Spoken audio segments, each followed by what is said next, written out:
نام سنا ہوگا محمود غزنوی اور ایاز کا، ان کا باہم محبت کا رشتہ بہت گہرا تھا۔ ایاز ٹوٹ کے چاہتا تھا بادشاہ کو، اب دیگر مصاحبین حسد کرتے تھے، بغض رکھتے تھے، وہ کہتے تھے یہ کوئی کیا اس میں کرشمہ اور کمال ہے کہ بادشاہ اس کو اتنا ہی چاہتا ہے۔ تو بادشاہ جب ان وزراء کا، مشیروں کا حسد حد سے بڑا ہوا دیکھا تو ایک دن سب کو اپنے دربار میں حاضر کیا۔ دربار میں ایک تالاب تھا، تو اس میں مٹھی بھر کے موتیوں کی پھینک دی اور ایک وزیر کو کہا کہ یہ موتی نکال کے لاؤ، اور یہ خیال کرنا کہ تمہارا لباس بھی، تمہارا بدن بھی نہیں بھیگنا چاہیے۔ تو سب نے کہا کہ یہ عجیب بات ہے کہ حوض کی تہ سے موتی نکال کے لائیں اور لباس بھی نہ بھیگے اور بدن بھی نہ بھیگے، یہ تو لازمی ہوگا۔ پھر دوسرے وزیر کو کہتا کہ یہ موتی نکال کے لاؤ، تمہارا لباس بھی نہیں بھیگنا چاہیے، تمہارا بدن بھی نہیں بھیگنا چاہیے۔ تو وہ آگے سے حجت کرتا یہ کیسے ہو سکتا ہے کہ بدن بھی اور لباس بھی نہ بھیگے اور موتی بھی نکال لاؤں؟ تیسرے کو، چوتھے کو، پانچویں کو، ہر ایک آگے سے حجت کرے یہ کیسے ہو سکتا ہے؟ پھر ایاز آ گیا تو بادشاہ نے ایاز کو کہا کہ یہ موتی نکال کے لانے ہیں اور تمہارا لباس بھی اور تمہارا بدن بھی نہیں بھیگنا چاہیے۔ ایاز نے فوراً چھلانگ لگائی اور موتی نکالے۔ جب باہر نکلا تو بدن اور لباس پانی سے نچڑ رہا تھا، تو ایسے موتی بادشاہ کو پیش کیے اور بدن کپ کپا رہا تھا۔ تو بادشاہ بڑے غصے سے کہا کہ ایاز تمہارا بدن بھیگ گیا، تمہارے کپڑے بھی بھیگ گئے، میں نے کہا تھا لباس بھی نہیں بھیگنا چاہیے، کپڑے بھی نہیں بھیگنے چاہیے۔ تو ایاز بڑی لجاجت سے عرض کرنے لگا، بادشاہ سلامت، آپ کے دو حکم تھے، ایک یہ کہ موتی نکال کے لانے ہیں، دوسرا حکم یہ تھا کہ لباس اور کپڑے بھیگنے نہیں چاہیے۔ تو ایک حکم میں نے پورا کر دیا ہے، دوسرے کی معافی چاہتا ہوں۔ تو صاحب، اللہ نے حضرت انسان کے سینے میں جذبات کا ایک جہاں آباد کیا ہے، شیطان کو بھی انسان کے پیچھے لگا دیا اس کی آزمائش کے لیے، اس کے امتحان کے لیے۔ نفس بھی اس کے اندر موجود ہے، اور دوسری جانب اس کو گناہوں سے منع بھی کیا اور نیکی کی تلقین بھی کی۔ اب کتنی مشکل زندگی ہے حضرت انسان کی، آئی جان شکنجے اندر جویں ویلنے دے وچ گنا، کتنی مشکل زندگی ہے۔ خواہشیں ہیں کہ آوارہ ہیں، آرزویں ہیں کہ بے قابو ہیں، اور دوسری جانب اللہ کا حکم ہے۔ اب کیا کرے؟ تو گناہ کرنے کے بعد پھر اللہ کے حضور توبہ کر لے، جو ممرزد ہو جائے تو اس پر اکڑے نہ اور اس پہ مصر نہ رہے، اس پہ اصرار نہ کرے، بلکہ فوراً اللہ کے حضور توبہ کرے۔ گناہ کرنے کے بعد بندہ جب توبہ کرتا ہے، التائب من الذنب کمن لا ذنب لہ، تو وہ ایسے ہوتا ہے جس طرح اس نے گناہ کیا ہوا ہی نہیں۔ بندہ 100 بار گناہ کر کے توبہ کرے، اللہ 100 بار معاف فرما دے۔ وہ کریم ہے، 70 ماؤں سے زیادہ پیار کرتا ہے۔ تو بندے اس کی دہلیز پہ جب توبہ کرتے ہیں، رجوع کرتے ہیں اور اس سے معافی مانگتے ہیں، تو وہ یہ نہیں دیکھتا کہ یہ گناہ گار کتنا بڑا ہے، وہ یہ دیکھتا ہے کہ یہ میری دہلیز پہ آیا ہے اور اس کے ما قبل کے سارے گناہ معاف بھی کرتا ہے، بلکہ گناہوں کو بدل کے نیکیوں میں بھی تبدیل کر دیتا ہے۔ آئیے اب قرآن مجید میں ان لوگوں کی کہانی بھی پڑھیے جو اپنی زندگی کو اپنے مالک کے نام لگا چکے ہیں، اور ان سے اگر کوئی معاملہ سرزد ہو جاتا ہے تو وہ کس قدر اللہ سے ڈرتے ہیں۔ والذین یؤتون ما آتوا وقلوبہم وجلہ انہم الی ربہم راجعون۔ فرمایا کہ وہ لوگ جب ان سے کوئی خطا سرزد ہو جاتی ہے، کوئی گناہ ہو جاتا ہے، تو ان کے دل لرز جاتے ہیں، خوف خدا سے وہ کانپنے لگ جاتے ہیں۔ انہم الی ربہم راجعون، تو وہ اپنے رب کی طرف رجوع کرنے والے ہوتے ہیں۔ اگر ان سے کبھی کوئی گناہ سرزد ہو جائے، ان سے کوئی غلطی سرزد ہو جائے، تو پھر اس پہ ضد نہیں کرتے، اس پر مصر نہیں ہو جاتے، اس پر حجتیں اور دلیلیں نہیں لاتے، بلکہ وہ کیا کرتے ہیں؟ فوراً اللہ کے حضور رجوع کرتے ہیں اور معافی مانگتے ہیں۔ اور اللہ کو یہ بہت پسند ہے کہ کوئی مجھ سے معافی مانگے، اور اللہ انہیں معاف کر دیتا ہے۔ اللہ اکبر۔ حضرت عبداللہ ابن مسعود رضی اللہ تعالیٰ عنہ فرماتے ہیں کہ مومن کی یہ شان ہے کہ جب وہ گناہ کر بیٹھے تو وہ یوں محسوس کرتا ہے جس طرح پہاڑ تلے آ گیا، یہ اس کی کیفیت ہے کہ گناہ کرنے کے بعد، نافرمانی کرنے کے بعد اس کا دل لرز اٹھتا ہے۔ وَقُلُوبُهُمْ وَجِلَةٌ، تو حضرت عبداللہ ابن مسعود فرماتے ہیں یوں محسوس کرتے ہیں جس طرح پہاڑ تلے آ گیا ہے اور پہاڑ ابھی گر جائے گا اور انہیں کچل دے گا، تو وہ جلدی جلدی تلافی کرتے ہیں، توبہ کرتے ہیں، رجوع اللہ کرتے ہیں تاکہ ہمارا گناہ معاف ہو جائے۔ اور منافق کی مثال بھی بیان کی گئی، جب وہ گناہ کرتا ہے تو یوں محسوس کرتا ہے جیسے بدن پہ مکھی بیٹھی تھی، ہلکے اشارے سے اڑا دی۔ سویر سے لے کر شام تک کتنی بار ہم اپنے بدن پہ بیٹھی مکھیاں اڑا دیتے ہیں اور ہمیں شام کو یاد بھی نہیں ہوتا کہ یہ عمل ہم نے کتنی بار کیا ہے۔ میں اور آپ اپنے اندر اتر کر کے دیکھ سکتے ہیں ہماری کیفیت باطن کیا ہے۔ نمازیں چھوڑی، جھوٹ بولا، غیبت کی، چغلی کی، کسی کا دل دکھایا، کسی کو تکلیف دی، گالی گلوچ کیا، سب و شتم کیا، سویر سے شام تک کیا کیا گناہ کیے، کبھی خیال بھٹکے، کبھی سوچیں آوارہ ہوئیں، کبھی نگاہوں نے بدکاریاں کی، کبھی زبان نے جرم کیے، اور شام کو ہمیں یاد بھی نہیں ہوتا کہ آج ہم نے کیا کیا جرائم کیے، آج ہم نے کیا کیا گناہ کیے۔ اگر ہماری یہ کیفیت ہے تو یہ عملی نفاق ہے کہ بدن پہ مکھی بیٹھی اور اڑا دی، اور اگر ہماری کیفیت یہ ہے کہ گناہ کے بعد یہ محسوس ہوتا ہے کہ ہم پہاڑ تلے آ گئے اور اللہ کی ناراضگی ہم نے مول لے لی اور جلدی جلدی توبہ کر کے رجوع کرنے کی جانب بڑھتے ہیں، تو پھر مبارک ہو، نہیں تو مجھے اور آپ کو اپنا محاسبہ کرنا چاہیے۔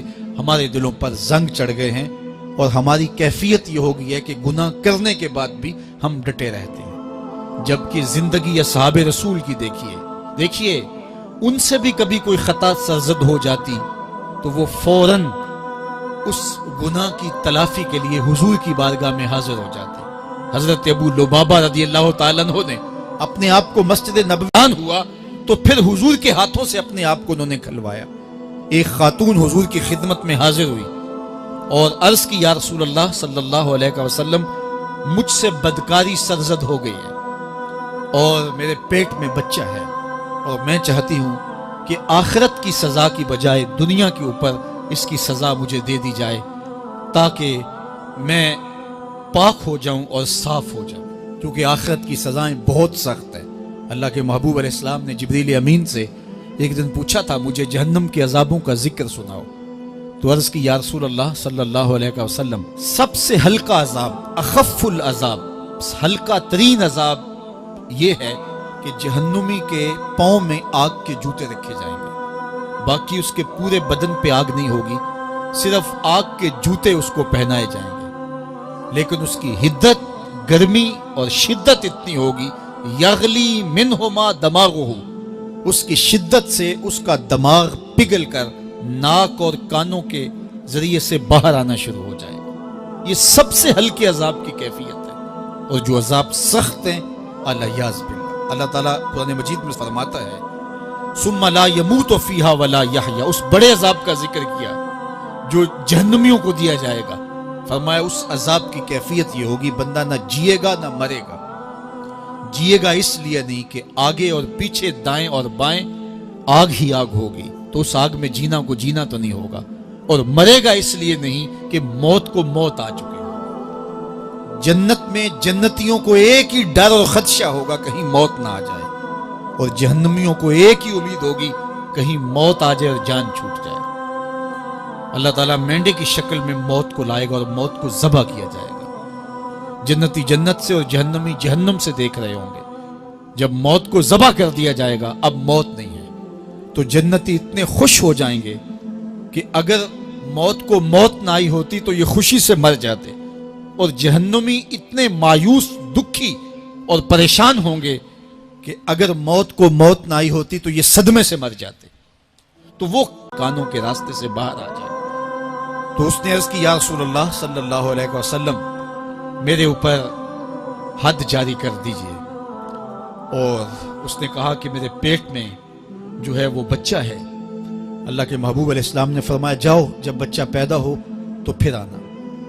وہ چلی گئی، تو جب بچہ پیدا ہوا تو گود میں اٹھائے پھر حضور کی خدمت میں حاضر ہوئے اور عرض کی یا رسول اللہ یہ ہے بچہ جو میں نے گناہ کیا تھا، بدکاری کی تھی، آج یہ اس کی نشانی ہے۔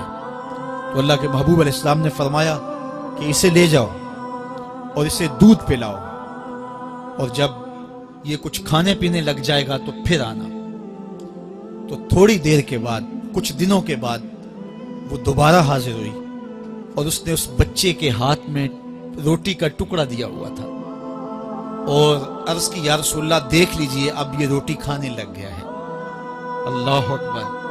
تو اللہ کے محبوب نے فرمایا انہیں لے جاؤ اور جا کے انہیں سنگسار کر دو۔ اس کی یہ حد بنتی تھی، اس کو سنگسار کیا اور اس نے خود یہ سزا اپنے لیے قبول کی۔ مائز ابن مالک اسلمی عرض کی یا رسول اللہ طہرنی، مجھے پاک کر دیجئے۔ میرے حضور نے فرمایا جاؤ اللہ سے معافی مانگو۔ وہ گئے اور معافی مانگی، بے چینی اتنی تھی، پھر آ گئے اور عرض کی طہرنی یا رسول اللہ، حضور مجھے پاک کر دیجئے۔ فرمایا جاؤ اللہ سے معافی مانگو۔ وہ گئے، معافی مانگی، پھر پلٹ آئے، تیسری مرتبہ، چوتھی مرتبہ۔ آقا کریم نے فرمایا فیما اطہرک، تمہیں کہا اللہ سے معافی مانگو، کریم ہے معاف کر دے گا، تم پھر پلٹ آتے ہو، تمہیں کس جرم سے پاک کروں؟ قال من الزنا، عرض کی مجھ سے بدکاری ہو گئی ہے اور میں چاہتا ہوں کہ دنیا پر فارغ ہو جاؤں۔ حضور نے فرمایا کہ اس کا توازن عقلی تو ٹھیک ہے، عرض کی حضور صحیح الحواس ہے۔ کہا کہ یہ نشے میں تو نہیں کہہ رہا، کسی نے اٹھ کے منہ سونگا، کہا حضور ایسی بات بھی نہیں ہے۔ فرمایا تم سوچ لو کیا کہہ رہے ہو؟ کہا حضور جو میں کہہ رہا ہوں وہ سچ کہہ رہا ہوں، مجھ سے گناہ سرزد ہو گیا اور میں چاہتا ہوں کہ دنیا پر ہی فارغ ہو جاؤں۔ اللہ کے محبوب علیہ السلام نے فرمایا کہ انہیں سنگسار کر دو۔ مائز ابن مالک اسلمی کو سنگسار کر دیا گیا۔ جب ان کا جنازہ اٹھا تو حضور بھی جنازے کے جلوس میں تھے۔